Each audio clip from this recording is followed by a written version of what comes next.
Download aplikasi Tarbiyah Sunnah di handphone Anda. Tersedia di Google Play dan App Store. Bismillahirrahmanirrahim. Assalamualaikum warahmatullahi wabarakatuh. Alhamdulillah, wassalatu wassalamu ala rasulillah wa ala alihi wa ashabihi wa mawalah wa man tabi'ahum bi ihsanin ila yaumil qiyamah. Wa ba'd. Hadirin jamaah Masjid Umar Ibn Khattab Selacau, Batu Jajar, Kabupaten Bandung Barat, juga para pendengar Radio Tarbiyah Sunnah Bandung, juga radio-radio lain yang ikut gabung, juga para pemirsa beberapa stasiun TV, juga para netizen di mana saja Anda berada. Alhamdulillah, kembali kita berjumpa. Hari kemarin kita sudah menjelaskan beberapa keutamaan dari akhlak.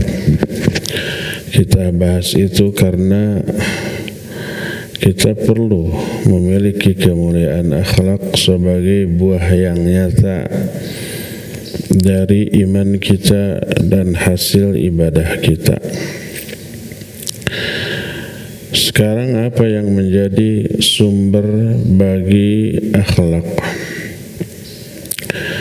Sumber yang pertama bagi akhlak adalah tentu saja Al-Quranul Karim. Di dalamnya berisi tentang kaidah-kaidah atau batasan-batasan mulia atau buruknya akhlak. Berisi juga tentang bagaimana cara memiliki akhlak dan menjelaskan balasan bagi orang-orang yang berakhlak baik dan berakhlak buruk. Karena Al-Quran adalah wahyu Allah dan salah satu di antara isi perintah Allah kepada kita adalah untuk memiliki kemuliaan akhlak dan menjauhi keburukannya. Allah berfirman dalam surah An-Nahl 90, Innallaha ya'muru bil adli wal ihsan wa ita'i dzil qurba wa yanha 'anil fahsya'i wal munkari wal baghi ya'idzukum la'allakum tadhakkarun. Sesungguhnya Allah telah memerintahkan kalian untuk berbuat adil, berbuat baik, memberi kepada kerabat yang terdekat, dan melarang kalian dari perbuatan keji, mungkar, dan berbuat zalim. Allah memberikan pelajaran kepada kalian agar kalian bisa mengambil pelajaran tersebut. Jadi ayat ini jelas menerangkan perintah Allah kepada kita untuk berbuat adil, berbuat kebaikan, juga menyambung silaturahmi dengan kerabat, dan melarang dari perbuatan keji dan munkar. Dan itu semua akhlak. Akhlak yang baik diperintahkan, akhlak yang buruk berupa keji dan munkar dilarang. Allah pun berfirman dalam Al-A'raf 33, Qul innama harrama rabbi al-fawahisha ma dhahara minha wa ma batan wal ithma wal baghya bighairil haqq wa an tusyriku billahi ma lam yunazzil bihi sultanan wa an taqulu 'ala Allahi ma la ta'lamun. Katakan olehmu, hai Muhammad, Allah hanya mengharamkan kepadaku untuk berbuat keji, baik yang nyata ataupun yang tersembunyi, yang zahir ataupun yang batin. Juga mengharamkan berbuat dosa dan berbuat aniaya tanpa alasan yang benar. juga mengharamkan kalian menyekutukan Allah dengan sesuatu yang Allah tidak menurunkan keterangan tentangnya, dan mengharamkan kalian untuk berbicara atas nama Allah tanpa ilmu. Ada 5 yang Allah larang, yang Allah haramkan. 3 diantaranya adalah keburukan akhlak kepada sesama manusia, dan 2 yang terakhir adalah keburukan akhlak kepada Allah. 3 keburukan akhlak kepada sesama manusia. Pertama, berbuat keji, baik terang-terangan ataupun sembunyi-sembunyi, baik zahir ataupun batin. Yang kedua, berbuat dosa. Yang ketiga, berbuat aniaya. 3 ini merupakan dosa terkecil di antara 5 dosa terbesar. Nah, 2 yang terakhir, syirik dan berbicara atas nama Allah tanpa ilmu, ini akhlak yang buruk kepada Allah Subhanahu wa ta'ala. Syirik menyembah Allah, tapi juga menyembah kepada selain Allah.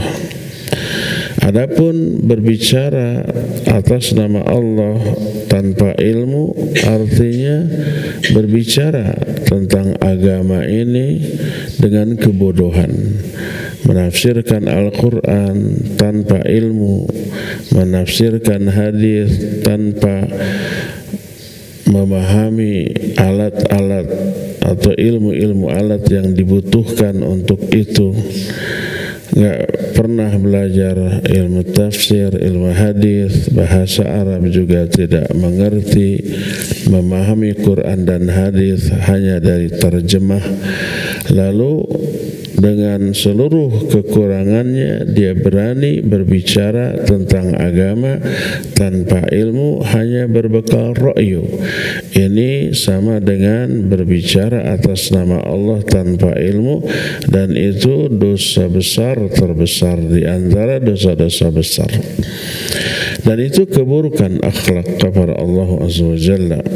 Nah, jadi Al-Quran menyuruh kita untuk berakhlak baik dan melarang keras kepada kita dari berbuat buruk, dari akhlak yang buruk. Oleh karena itu, akhlak yang baik adalah akhlak yang bersumber dari Quran, aplikasi atau perwujudan pengamalan nyata dari Al-Quran, itulah yang menjadi sumber akhlak. Oleh karena itulah maka ketika Aisyah radhiyallahu anha ditanya tentang bagaimana akhlak Rasul alaihi salatu wassalam, beliau menjawab, kana khuluquhu Al-Quran. Akhlaknya itu adalah Al-Quran. Apa maknanya? Berkata Imam Ibnu Katsir rahimahullahu ta'ala ketika menjelaskan hadis ini. Kata beliau, annahu qad alzama nafsahu alla yaf'ala illa ma amarahu bihil Qur'an wa la yatruku illa ma nahahu anhu al-Qur'an, fasara imtithalu amri rabbih khuluqan lahu wa sijjiyah salawatullahi wa salamuhu alaihi ila yaumiddin. Maksud dari hadis ini adalah Nabi SAW telah mengendalikan dirinya dengan Al-Quran.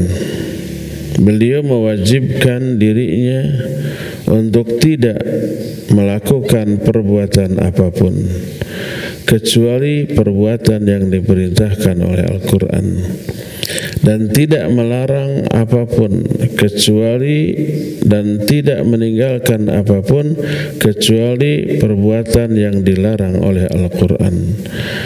Maka perbuatan beliau yang melaksanakan semua perintah Allah dan meninggalkan semua larangan yang terdapat dalam Al-Quran menjadi akhlak keseharian beliau, dan ini terus beliau terapkan seumur hidup kalian. Berdasarkan hal itulah maka dikatakan akhlak Nabi adalah Al-Quranul Karim, karena seluruh ucapan dan perbuatan beliau di dalam melaksanakan kegiatan sehari-hari itu semua perwujudan pengamalan dari Al-Quran, dan apa yang beliau jauhi pasti itu adalah perkara yang diharamkan oleh Al-Quran. Inilah sumber yang pertama dari akhlak, yaitu Al-Quranul Karim. Sumber kedua bagi akhlak adalah hadis yang sahih, sunnah Nabi SAW. Yang dimaksud hadis atau sunnah adalah kullu ma udhifa ila Nabi sallallahu alaihi wasallam min aqwalin wa af'alin wa taqriratin, segala sesuatu yang disandarkan kepada Nabi SAW, baik berupa ucapan, perbuatan, ataupun ketetapan. Jadi semua ucapan, perbuatan, dan ketetapan Nabi itulah sunnah. Kalau Nabi berbicara begini, isi pembicaraannya adalah sunnah. Atau beliau tidak bicara tapi berbuat, melakukan amalan tertentu, dilihat oleh para sahabat. Oleh para sahabat disampaikan ke murid-muridnya, terus sampai ke kita. Perbuatan beliau juga disebut sunnah. Atau takrir atau ketetapan Nabi SAW. Yang dimaksud ketetapan Nabi itu adalah diamnya Nabi dari ucapan dan perbuatan sahabat yang dilakukan di hadapan Nabi SAW. Sahabat berkata begini atau berbuat begini, Nabi mendengar, Nabi melihat, dan Nabi diam, tidak melarang. Maka itu juga sunnah, walaupun tidak dilakukan oleh Nabi SAW. Sebab kalau sahabat melakukan sesuatu yang terlarang di hadapan Nabi, pasti diberitahu. Adakah perbuatan sahabat yang tidak dilakukan oleh Nabi tapi Nabi melihatnya dan diam? Ya, ada. Contohnya umpamanya ketika para sahabat di negeri Syam menangkap seekor dhab, bukan bayawak dhab itu. Dan dhab ini binatang yang hanya ada di sana, tapi mirip-mirip seperti itu. Maka ditangkap, disembelih, dan dimakan oleh para sahabat. Nabi SAW melihat dan beliau diam. Diamnya beliau menunjukkan bahwa daging dhab itu halal. Kalau haram pasti dilarang. Walaupun Nabi tidak memakannya, beliau ditawari, tapi beliau menolak. Karena beliau menyatakan tidak terbiasa makan dhab, karena binatang ini tidak ada di negeri kita. Beliau tidak makan, tapi membiarkan para sahabat makan, berarti halal. Apabila haram pasti akan dilarang. Ini yang disebut dengan takrir.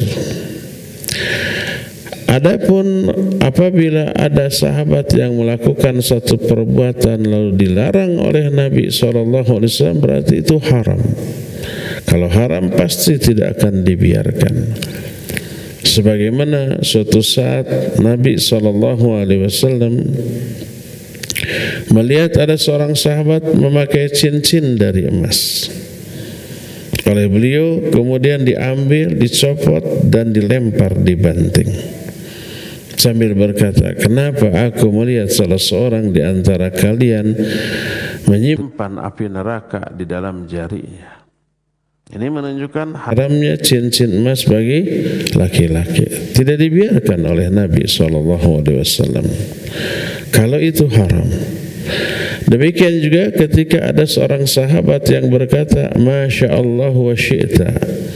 Kata sahabat itu, terserah kehendak Allah dan kehendak engkau ya Rasulullah.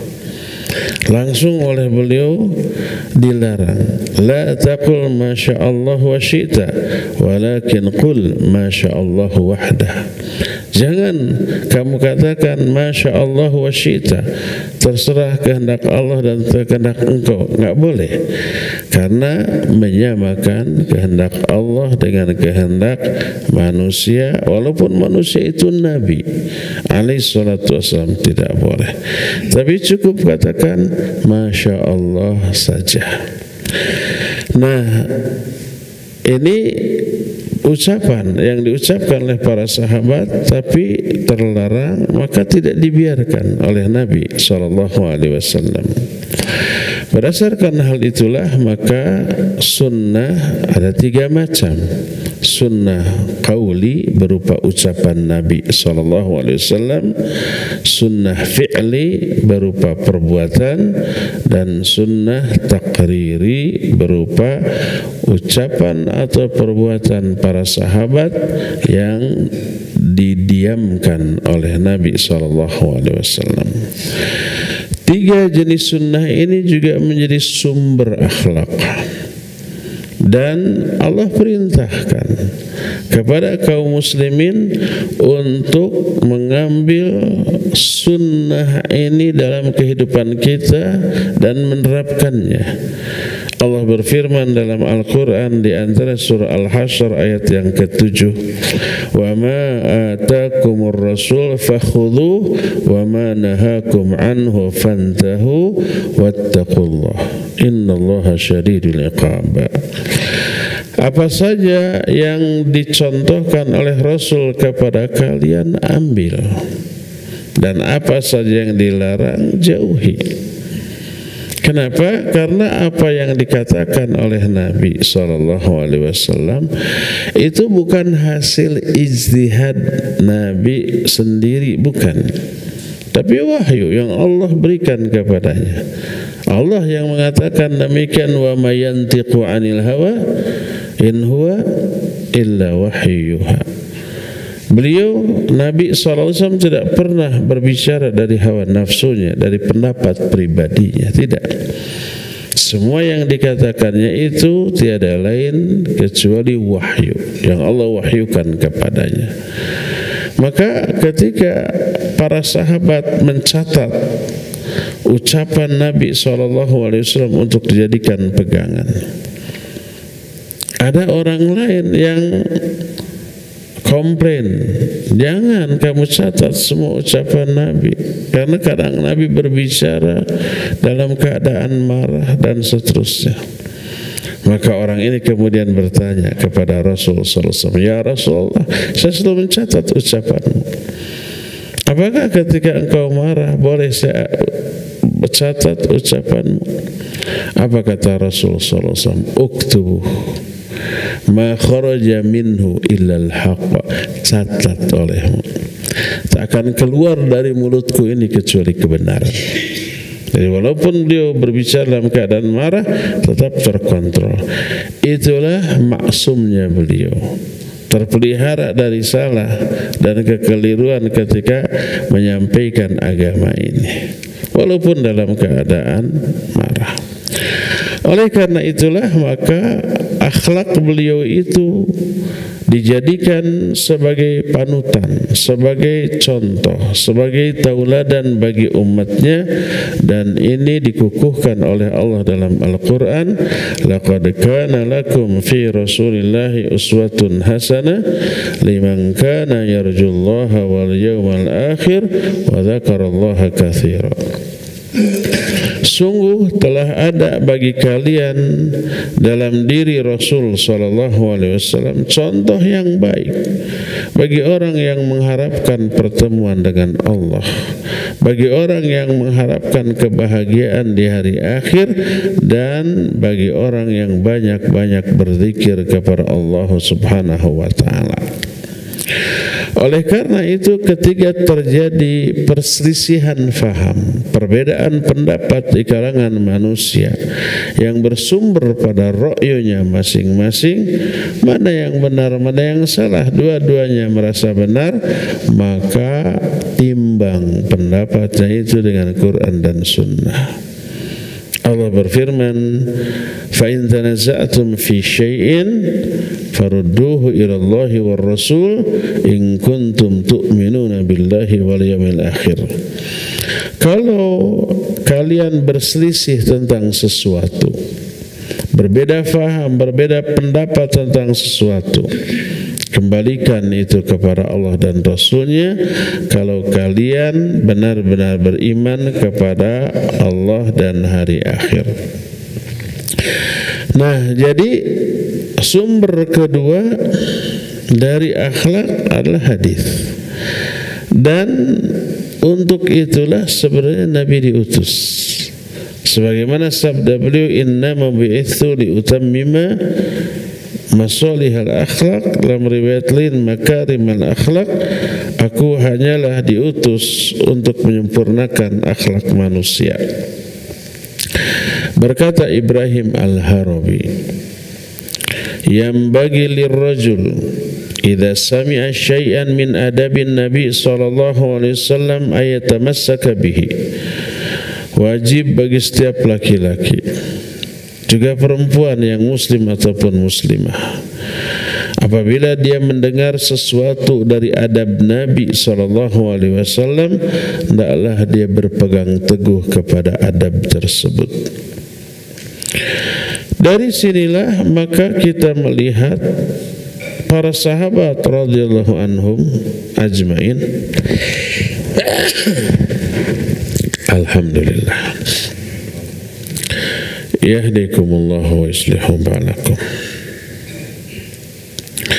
Para sahabat radhiyallahu anhum ajmain sangat memperhatikan perilaku keseharian Nabi sallallahu alaihi wasallam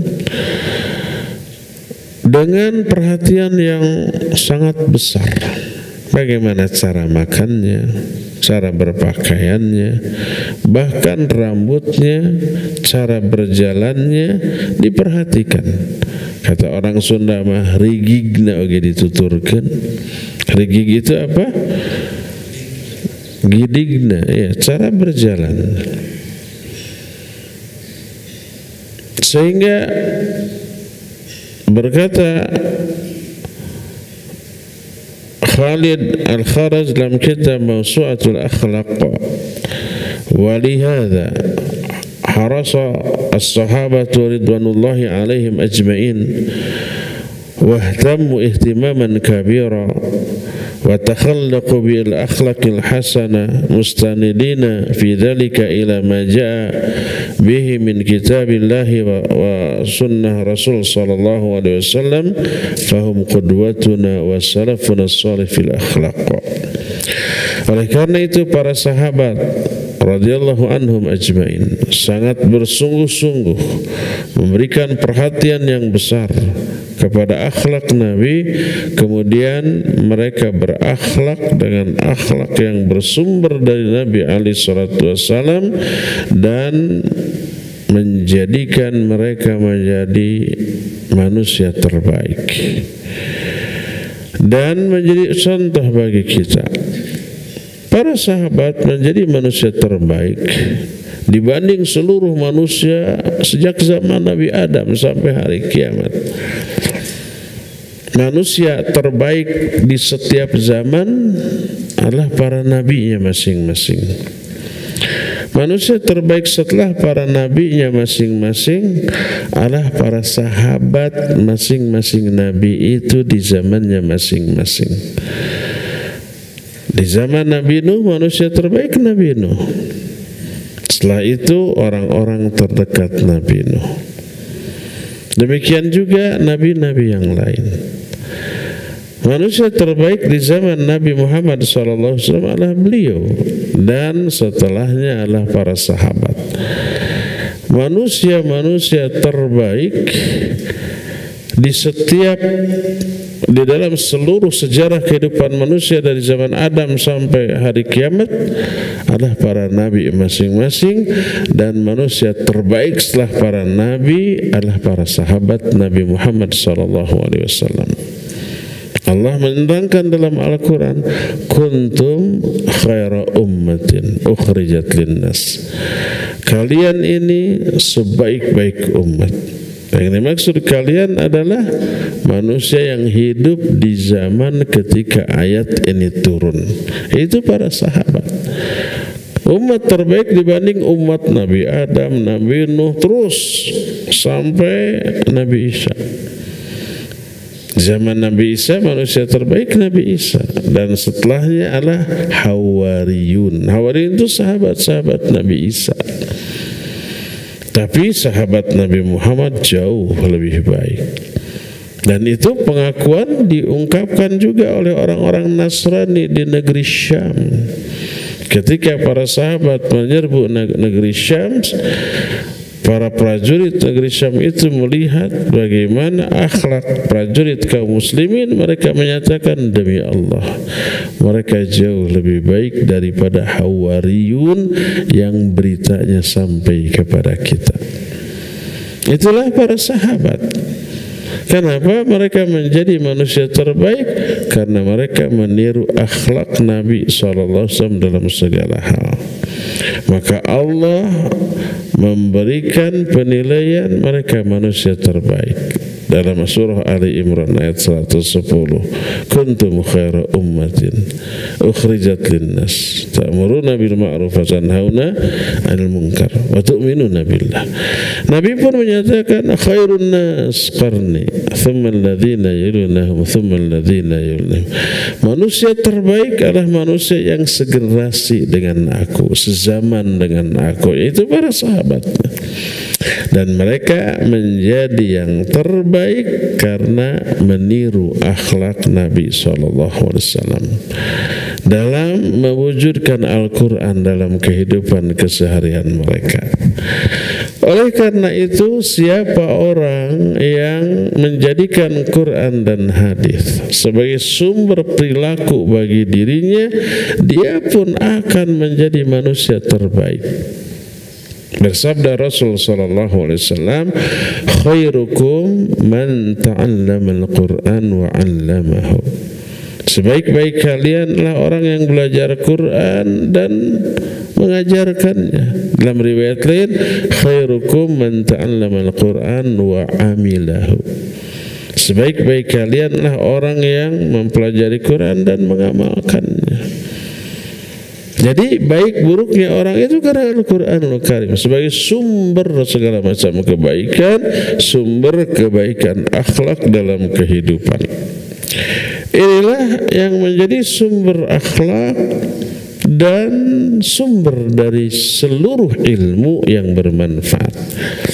Tanpa ilmu tentang Quran Sunnah, mustahil seseorang bisa berakhlak baik. Maka berkata Abu Darda radhiyallahu an, kata beliau, la takunu taqiyan hatta takuna amilan, hatta takuna aliman, wa la takunu bil ilmi jamilan hatta takuna bihi amilan. Kata Abu Darda, kalian tidak akan bisa menjadi orang yang bertakwa sebelum kalian berilmu tentang Quran Sunnah. Dan dengan ilmu kalian tentang Quran Sunnah, kalian tidak akan menjadi orang yang indah perilakunya, tidak akan menjadi orang yang mulia akhlaknya sebelum kalian amalkan ilmu tersebut.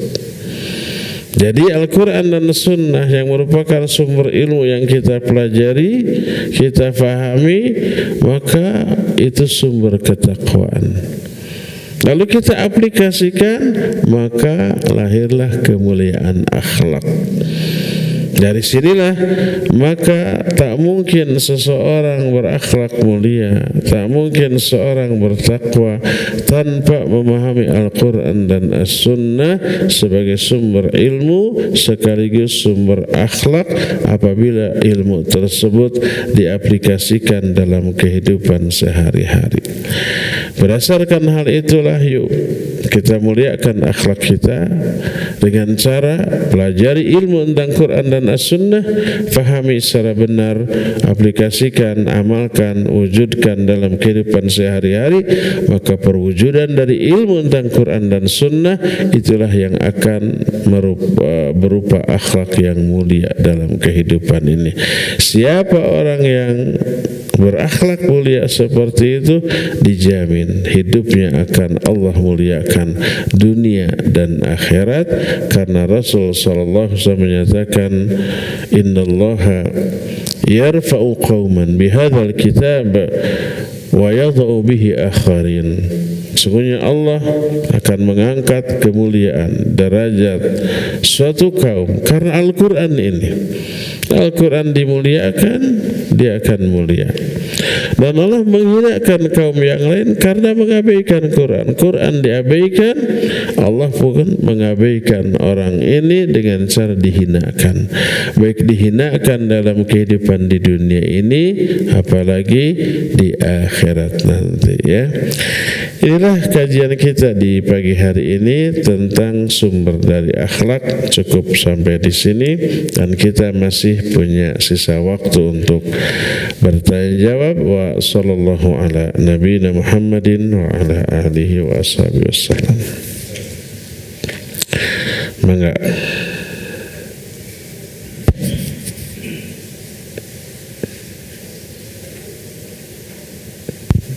Assalamualaikum warahmatullahi wabarakatuh. Waalaikumsalam warahmatullahi wabarakatuh. Kemarin saya dikirim makanan oleh anak yatim yang pulang umroh. Apakah itu termasuk makan harta anak yatim? Anak yatim yang pulang umroh. Baik, barakallahu fiik. Kalau ada anak yatim memberi hadiah kepada kita, apakah kita berarti memakan harta anak yatim? Kalau sudah diberikan kepada kita, baik makanan, uang atau apapun, sudah bukan lagi milik anak yatim. Sudah berpindah kepemilikan menjadi milik kita karena diberi, dihadiahi. Harta itu harta kita, baik makanan, barang atau uang, diberi oleh anak yatim.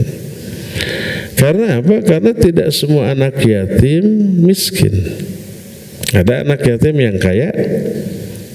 Ada. Kalau umpah orang tuanya kaya raya terus mati, bapaknya umpah kaya raya mati, anak-anaknya masih kecil. Anak yatim bukan? Anak yatim. Yatim itu orang yang tidak memiliki ayah, tapi dia kaya. Maka dia bisa terkena wajib zakat, iya, karena hartanya. Makanya tak ada salah satu di antara mustahik zakat itu anak yatim, tidak ada. 8 mustahik zakat itu tidak ada anak yatim. Yang ada fakir dan miskin. Sebab tidak semua anak yatim miskin, enggak. Ada anak yatim yang kaya, ada yang kaya. Makanya bukan anak yatim atau tidaknya, tapi miskin atau tidaknya. Kalau ada anak yatim miskin, kita kasih zakat bukan karena statusnya sebagai anak yatim, tapi statusnya sebagai orang miskin. Nah, jadi kalau ada anak yatim yang bisa haji atau umroh, berarti dia punya uang, berarti dia tidak miskin. Ketika anak yatim ini bagi-bagi makanan, bagi-bagi uang gitu, bagi-bagi sembako kepada orang lain termasuk kita, dan kita umpah termasuk mustahik yang diberi zakat, diberi infak atau sedekah, maka boleh kita makan, boleh. Karena ketika anak yatim itu memberi kepada kita, berarti kepemilikan barang pemberian itu sudah beralih menjadi milik kita, bukan lagi milik anak yatim, dan boleh kita makan. Adapun yang dimaksud dengan memakan harta anak yatim adalah kita umpamanya diamanahi atau ditugaskan mengelola harta anak yatim. Ada anak yatim, orang tuanya kaya, mati, anak-anaknya masih kecil, tidak bisa mengelola hartanya sendiri karena masih kecil. Kita diamanati mengelola. Maka tidak boleh kita makan dari harta anak yatim selama kita mampu. Adapun kalau kita juga miskin, nggak punya pekerjaan, nggak punya penghasilan, diamanati untuk mengelola harta anak yatim yang masih kecil, yang bila diberikan kepada mereka harta ini habis nggak karuan gitu ya, karena masih kecil kan, nggak bisa mengelola. Kita diamanati dan kita miskin, boleh kita memakan sesuai dengan kebutuhan pokok kita dan tidak berlebih. Nanti setelah anak yatim ini dewasa dan mampu mengelola hartanya sendiri, serahkan seluruhnya dan ada saksi ketika menyerahkannya. Jangan langsung diberikan. Dites dulu, ini anak sudah agak dewasa, sudah ABG ini. Dites dulu, nih dikasih harta punya dia sebagian, bisa nggak mengelola? Ternyata habis nggak karuan, dihambur-hamburkan. Nggak boleh diberikan dulu semuanya. Kecuali setelah ketika dites, wah dia bisa menjaga, mengelola harta yang kita berikan kepada dia, dia bisa kelola, bisa dia kembangkan. Oh, berarti dia sudah mampu, berikan semuanya. Jadi yang dimaksud dengan memakan harta anak yatim yang terlarang adalah harta itu masih menjadi milik anak yatim dan kita ambil untuk kepentingan pribadi kita, itu yang haram. Adapun kalau anak yatim ini bagi-bagi uang atau mengeluarkan zakat, bagi makanan karena dia kaya, diberikan kepada kita, maka harta tersebut setelah diberikan kepada kita menjadi milik kita. Dan boleh kita makan, boleh, karena sudah bukan harta anak yatim lagi statusnya, karena sudah diberikan kepada kita, ya. Jadi kalau ada anak yatim yang punya kelebihan makanan, kelebihan uang, kelebihan harta, lalu dia bagi-bagi, kita termasuk mustahik, boleh kita terima dan boleh kita makan. Wallahu a'lam. Mangga, Zen.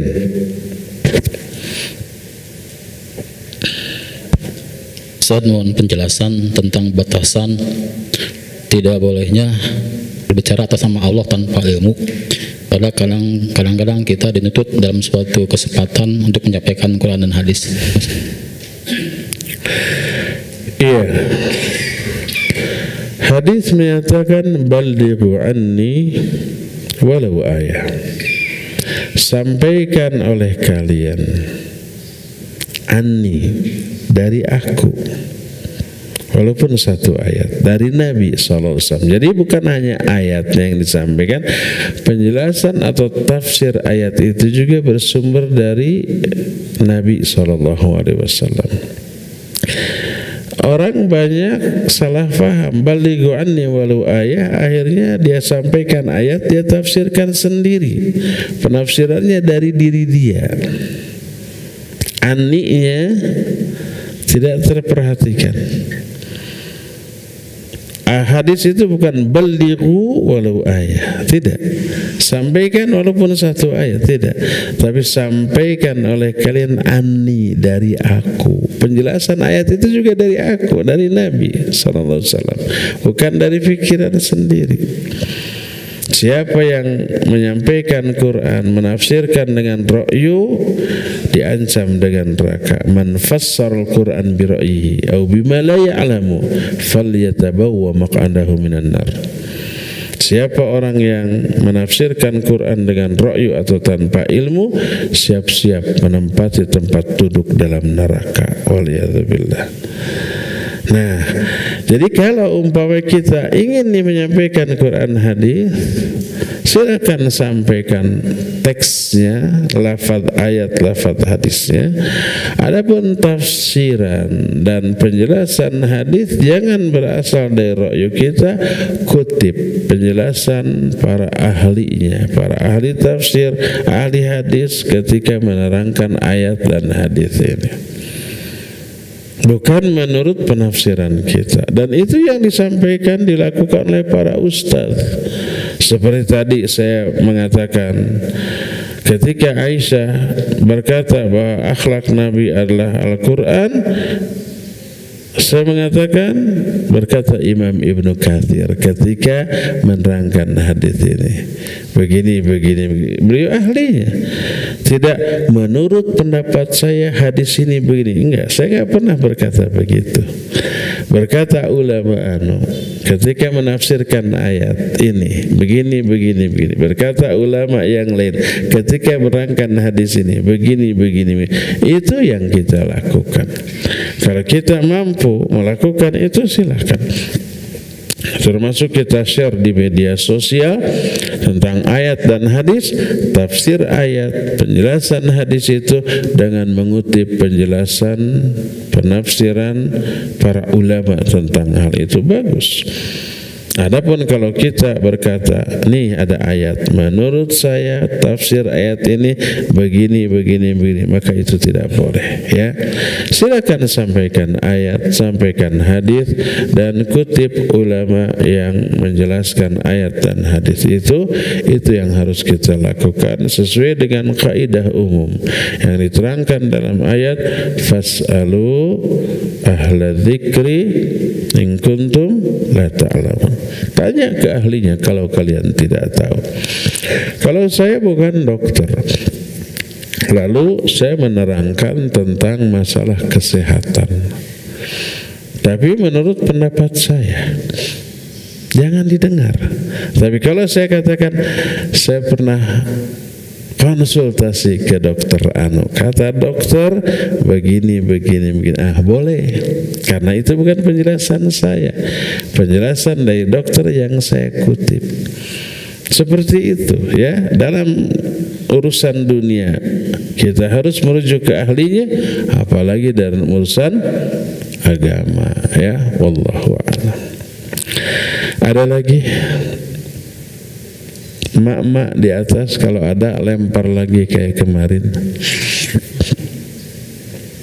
Kalau tidak ada, ya kita cukup sampai di sini saja.